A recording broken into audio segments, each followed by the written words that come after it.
Après la guerre, ma grand-mère a toujours voulu devenir française, a décidé de devenir française. Pendant la guerre, dans les lettres, ça se sent.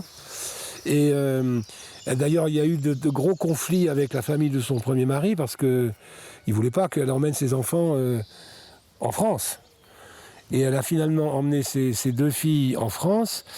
Elle était installée à Dieppe d'abord, puis à Pau, où elle connaissait tout le monde. À Pau, c'était le Deauville d'aujourd'hui. Et à Pau, elle a rencontré mon grand-père, qui était cavalier, qui était tarnais.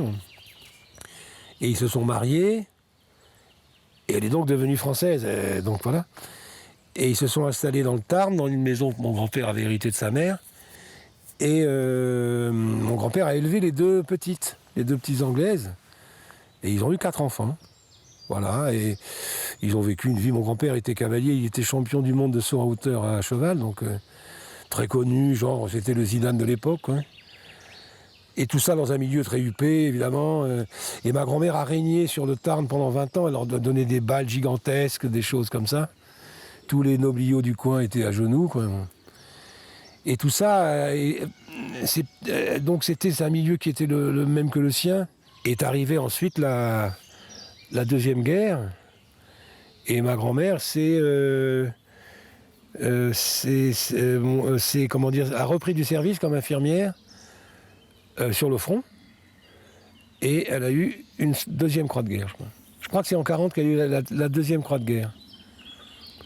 Et ensuite, bon, quand la France a capitulé en 1940, elle est rentrée pour s'occuper de ses enfants. Et ma mère, elle, sa fille aînée, qui était donc ma mère, a rejoint la France libre, est devenue infirmière comme elle, donc ça se transmettait comme ça. Et elle était donc dans la première division française libre, en Afrique du Nord, où elle a rencontré un chirurgien qui était mon père, qu'elle a épousé, voilà, et qui était compagnon de la Libération. Mon père et ma mère sont partis. Mon père était dans le chirurgien militaire, mais des hôpitaux coloniaux, donc on est parti en Nouvelle-Calédonie, et je suis rentré, j'avais 7 ans. Je l'avais déjà connu avant, mais je m'en souvenais pas, moi. Et là, j'ai trouvé une vieille dame très autoritaire, snob comme un pot de chambre, qui me reprochait toujours les origines de mon père, qui était très modeste, alors qu'elle avait adoré les médecins militaires et tout, mais là, non, celui-là, elle n'en voulait pas.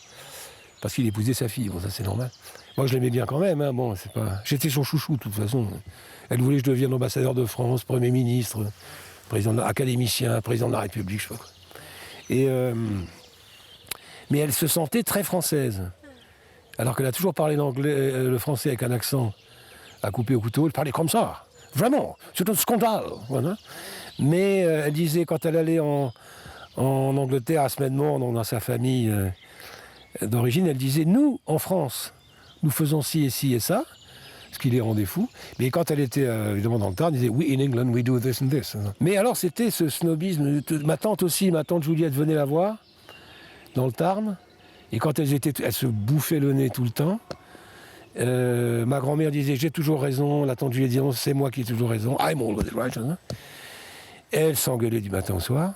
Quand on les voyait dans le jardin à Serran, c'était toujours la clope au bec. Et de temps en temps, Juliette, elle faisait des aquarelles, mais comme ça, des croquis. Ma grand-mère en train de bêcher le jardin, les chats de ma grand-mère, etc. Mais elle s'entendait merveilleusement. Elle ne pouvait pas se passer. Il fallait toujours que ma tante vienne au moins une fois par an, quoi.